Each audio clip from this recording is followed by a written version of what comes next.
আসসালামু আলাইকুম রহমতুল্লাহি ও বারাকাতু। আমি নাজমুল ইসলাম লিমন, ব্রাজিল থেকে। বন্ধুরা, আমি বরাবরই যে সমস্ত ভিডিওগুলো নিয়ে আমি ভিডিও তৈরি করি, সেগুলো আমি চেষ্টা করি এর মাধ্যমে কিছু ইনফরমেশন আমি আপনাদেরকে দেওয়ার। তো এতে যদি আপনাদের কোনো জায়গায় কোনোভাবে উপকৃত হয়, মূলত সে উদ্দেশ্যে আমার ভিডিওটি করা। তো আজকের ভিডিওটি আমি করতেছি, এর সাবজেক্ট হচ্ছে ব্রাজিল থেকে কত টাকার মধ্যে একটা ইম্পোর্ট বিজনেস শুরু করা যায়। তো চলুন বন্ধুরা, আমরা সেই বিষয়টা জেনে আসি।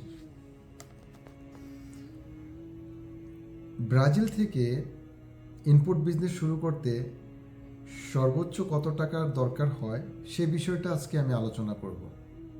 অর্থাৎ একটা বেসিক আমি ইনফরমেশন তুলনামূলকভাবে দেওয়ার চেষ্টা করব যে আসলে কত টাকার মধ্যে দিয়ে একটি ইম্পোর্ট ব্যবসা আমি ব্রাজিল থেকে করতে পারবো এবং ওটা কী প্রোডাক্টের উপরে, কোন কোন প্রোডাক্টের উপরে।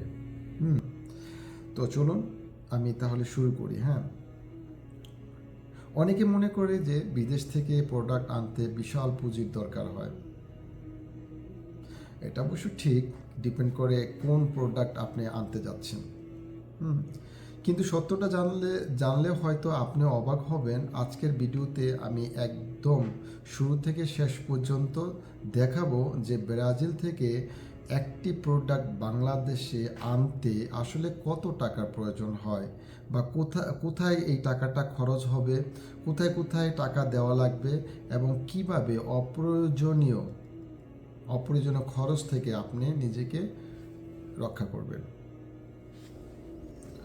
ভিডিওর শেষে আমি একটি রিয়েল উদাহরণ দেখাবো যেখানে পুরো হিসেবটাই থাকবে। তাই শেষ পর্যন্ত ভিডিওটি দেখার অনুরোধ রইল। আপনি যদি ব্রাজিল থেকে ইনপুট বিজনেস শুরু করতে যান, শুরু করার কথা ভাবেন, তাহলে নিশ্চয়ই প্রথম প্রশ্নটা আসবে যে আসলে কত টাকা লাগবে। কারণ এটা স্বাভাবিক যে বিদেশ থেকে আমরা যদি কোনো প্রোডাক্ট আনতে যাই তাহলে অবশ্যই খরচটার প্রতি আমাদের একটু সতর্ক থাকতে হয়। কারণ খরচ নির্ভর করে আপনার কোন প্রোডাক্টের উপরে, এর কোয়ালিটি কতটুকু উন্নত, এয়ার না সি শিপিংয়ের মাধ্যমে, বাংলাদেশের ট্যাক্স ও ডিউটির ও প্রবলেম রয়েছে, তারপরে সাপ্লাইয়ের মিনিমাম অর্ডার। এই ভিডিওতে আমরা প্রতিটি খরচ খুব সহজ ভাষায় আমি উপস্থাপন করব। শেষে আপনি নিজেই হিসাব করতে পারবেন আপনার আসলে কত টাকার প্রয়োজন হবে। অনেকে মনে করেন প্রোডাক্ট কিনলেই হয়তোবা আমার ইম্পোর্ট বিজনেসটা শেষ হয়ে গেল। আসলে বিষয়টা অনেকটা বাড়ি বানানোর মতন। শুধু ইট কিনলেই তো বাড়ি বানানো হয় না। ইটের সাথে রয়েছে সিমেন্ট, শ্রমিক, রং, দরজা, সব কিছু খরচ করেই তো বাড়িটা তৈরি হয়, তাই না? তো ইনপুট ব্যবসাটা ঠিক এরকম। চলুন একে একে করে এই বিষয়টি আমরা বুঝি। ধরুন আপনি কফি বিনস অর্থাৎ ব্রাজিলিয়ান কফি বিনস দিয়ে বিজনেসটি শুরু করতে চাচ্ছেন। এখন আপনাকে দেখতে হবে এখানকার বাজার অনুযায়ী কফি বিনসের কেজি কত করে। এক্সাম্পল আমরা পেয়ে গেলাম $8 করে, US$। তাহলে এখন আপনি সাপোজ ধরেন 200 কেজি আপনি কফি বিনস কেনার সিদ্ধান্ত নিলেন। তো 200 গুণন 8, তাহলে কত হয়? 1600। তো 1600 US$, যদি আপনি 200 কেজি কফি বিনস কিনেন তাহলে $1600 এখানে আপনার খরচ হচ্ছে, তাই না? তো এর সাথে আরও রয়েছে আপনার কি শিপিং খরচ। এখন শিপিং খরচটা আপনি কীভাবে করবেন?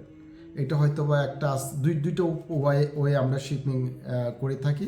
একটা হচ্ছে এয়ার শিপিং আর একটা হচ্ছে সি শিপিং। এখন এয়ার শিপিংয়ে যদি আপনি 200 কেজি কফি বিনস নিয়ে যদি ইনপুট করার চিন্তা ভাবনা করেন তাহলে আপনার খরচ অনেক বেড়ে যাবে। তাহলে সেক্ষেত্রে আপনাকে কি করতে হবে? আপনার প্রোডাক্ট অনুযায়ী আপনার শিপিংটা আপনার তৈরি করে নিতে হবে। এরকম অনেক প্রোডাক্ট রয়েছে এখানে, ব্রাজিলিয়ান প্রোডাক্ট রয়েছে যেগুলোর উপরে আপনি আপনার মতন করে ব্যবসা শুরু করতে পারেন। আমি এর আগের ভিডিওতে বলেছিলাম কি কি প্রোডাক্ট এখানে সবচেয়ে ভালো পাওয়া যায় এবং বাংলাদেশ বাজারে বা মার্কেটে এটার চাহিদা কেমন রয়েছে সে ব্যাপারে আমি আগের ভিডিওতে আলোচনা করেছি।